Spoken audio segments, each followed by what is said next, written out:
আমিন শিল্পাঞ্চল ৪৩ নং সাংগঠনিক ওয়ার্ডের শান্তিনগরে চট্টগ্রাম ৮ আসনে ধানের শীষের প্রার্থী আলহাজ এরশাদুল্লাহর সমর্থনে ব্যাপক প্রচারণা গণসংযোগ অনুষ্ঠিত হয়েছে।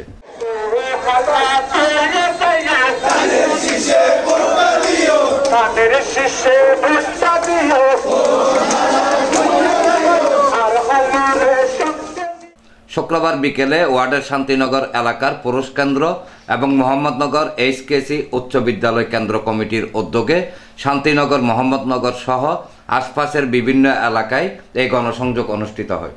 চট্টগ্রাম মহানগর বিএনপির সাবেক সহশ্রম বিষয়ক সম্পাদক ও ৭ নং পশ্চিম ১৬ শহর এবং ৪৩ নং সাংগঠনিক ওয়ার্ড বিএনপির নির্বাচনী পরিচালনা কমিটির সমন্বয়ক মোহাম্মদ আবু মোসার নেতৃত্বে গণসংযোগকালে চট্টগ্রাম মহানগর যুবদলের সাবেক ধর্ম বিষয়ক সম্পাদক ও শান্তিনগর পুরুষ কেন্দ্রের আহ্বায়ক মোহাম্মদ মহিউদ্দিন মুকুল, সদস্য সচিব ও চট্টগ্রাম মহানগর যুবদল নেতা মোহাম্মদ হুমায়ুন কবির, সিনিয়র যুগ্ম আহ্বায়ক ও পাঁচলাইশ থানা বিএনপির সাবেক সহসভাপতি আবুল বশর সহ আরও অনেকে উপস্থিত ছিলেন। এই চট্টগ্রাম ৮ নির্বাচনী এলাকার প্রার্থী আলহাজ এরশাদুল্লাহ ভাইকে দানের শীষ দিয়ে আমাদের কাছে আমাদের দলের চেয়ারম্যান পাঠিয়েছেন। আমরা এই মার্কাকে এবং এরশাদুল্লাহ ভাইকে ধানের শীষে নির্বাচিত করে পাশ করে আমরা ওনাদেরকে বিএনপির নেতৃবৃন্দদেরকে উপহার দেব।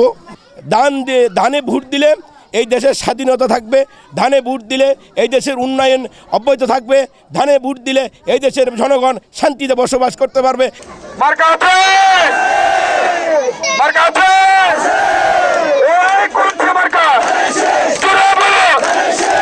আগামী দিনের মার্কা হচ্ছে ধানের শীষ, জাতীয় মার্কা।